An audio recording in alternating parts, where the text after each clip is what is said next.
noite para todos. Um feliz ano novo, um santo ano novo. E esse ano está começando com a edição desse livro, que foi uma ideia de Don Williamson. Ele tinha passado no seminário de Dom Cipriano, lá nos Estados Unidos, e ele me perguntou algumas coisas sobre o que tinha acontecido no nosso mosteiro lá da França. A conversa foi por esse caminho, e no final ele falou: o senhor tem que escrever isso, porque é muito revelador da maneira com que agem as pessoas semelhantes a Dom Gerard, um certo liberalismo, e também para botar mais em evidência o combate de Dom Lefebvre. Então eu comecei a fazer, quase publiquei naquele ano mesmo, que já não estava ruim, mas aí eu vim aqui para o Brasil, voltei, lá eu fiquei 6 meses, depois voltei para o Brasil, não vi mais Dom Williamson, e o resultado é que esse livro foi crescendo um pouquinho, ele está muito fininho, mas durou muito tempo, porque tem que checar os fatos, tem que olhar cada coisa, e também porque às vezes eu deixava ele de lado, e graças às pessoas que me incentivaram, a gente acabou saindo o livro. Então agradeço ao Edivaldo, agradeço ao Juscelino, agradeço as pessoas que me ajudaram a digitar, agradeço ao professor Carlos, que fez os desenhos que estão aqui, muito bem feitos. Para cada capítulo, cada personagem tem um desenho do rosto. Agradeço a senhora Maiane, agradeço a todos que ajudaram. Os títulos Vencedores e Vencidos. O primeiro título que Dom Williamson pensou era um que faz uma rima interessante em francês: Maître et traître, mestres e traidores. Mas achei, ele é mais combativo, né? Eu achava que estava um pouquinho forte, ainda mais que tinha alguns personagens que ao menos acabaram entrando no livro, que haviam até voltado atrás e se arrependido da posição que tinham tido, como Jean Madiran. Então talvez ficasse melhor um outro título que ele mesmo sugeriu, que era Vencedores e Vencidos. Eu acho que era o título completo era Vencedores e Vencidos do Lobo Romano. Esses romanos que necessário vencê-los, que são os lobos. Então, esse livro então acabou sendo editado. Pedi para o Monsieur Williamson fazer a introdução. Ele falou: só faça a introdução se ele for traduzido em francês. Então, agora eu tenho que traduzir em francês, para ele fazer a tradução. Qual o interesse do livro? Para a gente estudar um século da história da Igreja, é muito bom, se não a melhor maneira, é estudar os santos que viveram naquele século. Porque os santos refletem de maneira mais completa, mais heróica, a situação da Igreja num determinado século. Então podemos pensar que a melhor maneira de a gente ver essa crise da Igreja é ir nas pessoas chaves. Não só quanto ao bem, que seriam os santos, seriam os que tiveram uma maior santidade, mas também aqueles que fizeram o contrário, que entraram em choque com esses personagens e fizeram o contrário, e assim fica mais em evidência o certo e o errado. Então, a ideia do livro, são 12 pessoas que eu conheci. Então não é, ele tem essa particularidade, são pessoas que eu conheci. Poderia ter por outras muito interessantes, poderíamos até fazer um outro livro, mas esses aqui são só os que eu conheci.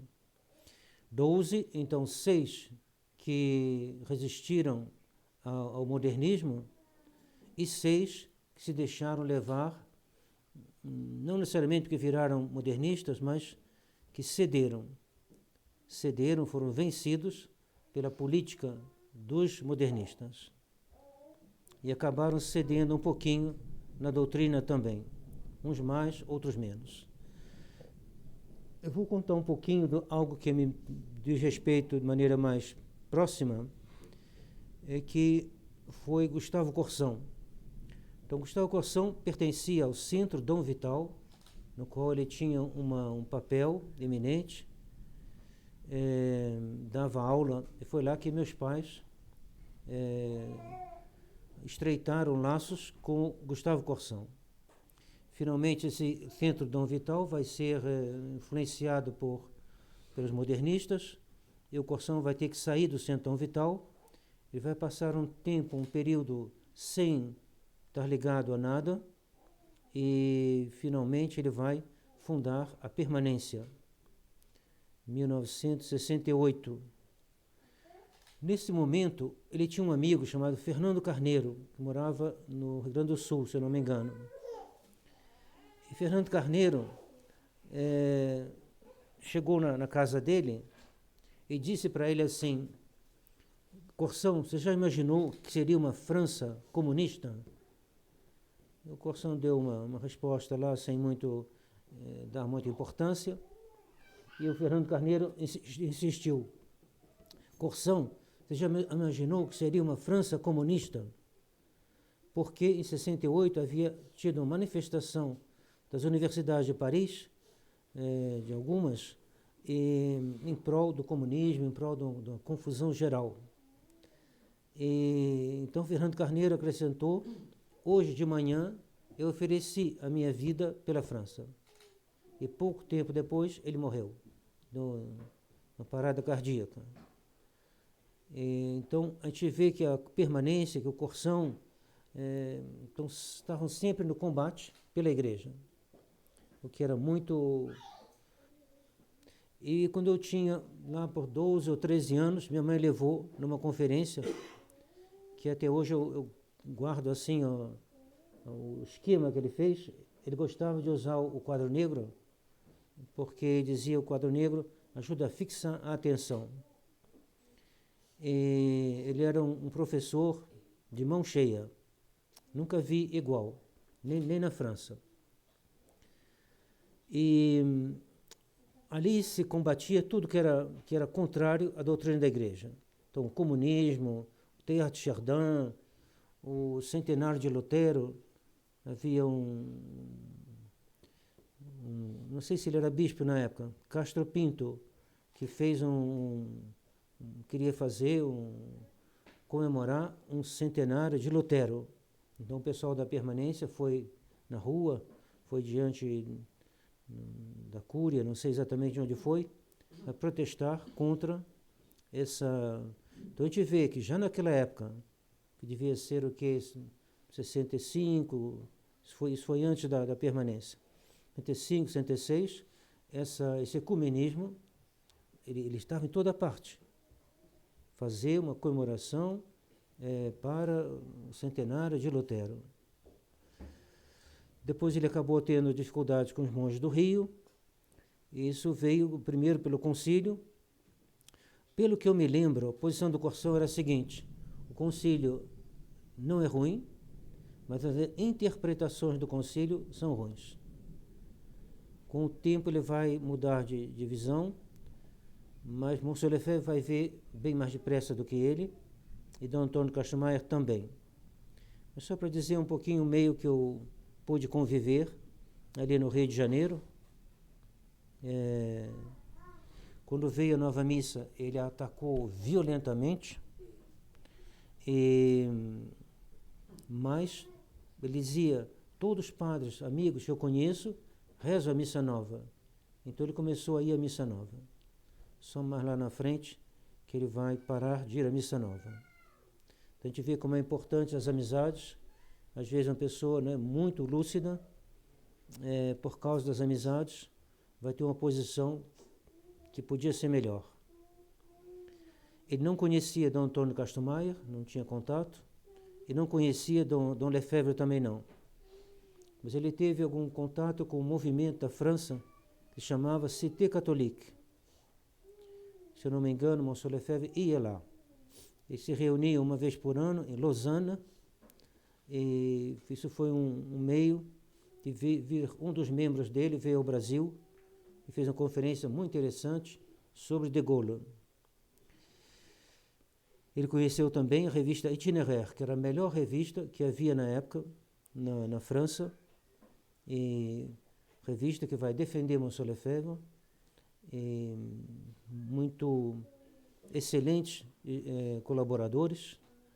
Essa revista, lá na frente, como veremos, vai dar um passo em falso.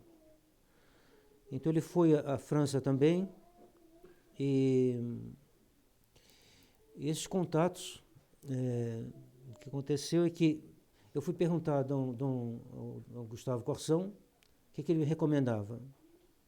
Aí vários acontecimentos, finalmente eu fui para a França e entrei não no seminário, mas no mosteiro beneditino de Dom Gerard.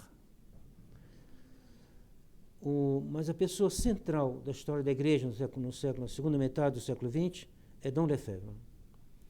Mal ele fundou o seminário dele, em 1970, os bispos franceses o atacaram, dizendo que o seminário é selvagem.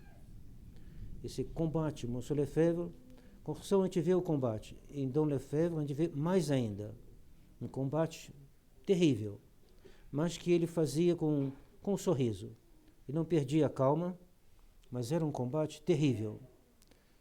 A conferência dos bispos franceses era contra Dom Lefebvre, e em 1975, Dom Lefebvre esteve no nosso mosteiro na França, e por causa disso, nós fomos todos excluídos da ordem beneditina. E nosso superior, Dom Gerard, foi suspenso a divinis. Não podia rezar missa, não podia confessar, não podia nada. A razão recebeu Dom Lefebvre. E Dom Lefebvre tinha dado ordens menores a 2 dos monges do mosteiro. Em 76, Paulo VI aperta o cerco, procurando destruir esse seminário, porque esse seminário era o único no mundo que guardava a tradição, guardava a integridade da tradição. Então Paulo VI mandou que Dom Lefebvre não ordenasse mais padres. E ele falou, não, está tudo pronto já, não há razão para não fazer isso. Mas que ele disse aos seminaristas, eles só querem que eu não faça ordenações, porque esse seminário forma padres como a igreja sempre formou. Então ele vai ser suspenso a divinis, e a vida vai continuar, um esforço enorme de Roma para destruir o seminário, para mandar às vezes um padre para influenciar os seminaristas, dizendo, saiam daí, venham para Roma. Em Roma nós vamos fazer um seminário igualzinho. O Monsieur Lefebvre, com humor, dizia, a prova que nosso seminário não é tão ruim assim. Vocês querem fazer um igualzinho? Igualzinho, só que na legalidade, com a aprovação de Roma. Alguns seminaristas saíram e mais tarde se arrependeram amargamente. Um deles escreveu a Dom Lefebvre dizendo, Sua Excelência tinha razão em tudo, tudo, tudo, tudo. Eles nos enganaram e agora estão nos mandando de volta para nossas dioceses. E eu devia ter escutado o que o senhor falou, eu me arrependo amargamente. Apesar da carta, ele não voltou. Quando toma certas decisões, é sempre difícil voltar atrás. Então, esse grande combate girou em torno da pessoa e da obra de Dom Lefebvre. E de Dom Antônio, que se associou a ele, mas o combate, digamos, mais violento, né, foi em torno do seminário de Econa e da obra de Monsieur Lefebvre e da pessoa, sobretudo, de Dom Lefebvre. Dom Lefebvre, então, para todo mundo, uma referência. Mas essa referência não foi para todo mundo. Houve dissensões no seminário de Econa, houve dissensões dentro da obra de Monsieur Lefebvre, e ao longo do tempo elas foram se multiplicando. Desde o início apareceram os sedecantistas, que desde o início vão se separar, vão tem uma atitude inadmissível, tomando um seminário de Dom Lefebvre nos Estados Unidos e semeando confusão no seminário de Econa. E nos Estados Unidos eles conseguiram tomar todo um seminário de Dom Lefebvre. Nem sei como eles têm coragem de fazer alguma coisa em nome da igreja, porque eles tomaram um seminário que não era deles. Se roubar uma pequena quantia de dinheiro é um pecado mortal, que será tomar todo um seminário? Eu não entendo como podem. E são esses os sedencantistas que até hoje, né, trabalham nos Estados Unidos. Depois teve os outros, então os sedencantistas eram o que a gente podia dizer os extremistas da direita, né? Podemos exprimir assim, embora não seja uma terminologia um pouco simplista. E do outro lado tem os liberais. Liberais se manifestaram várias vezes, mas sobretudo nas sagrações. As sagrações era a hora assim, mais difícil.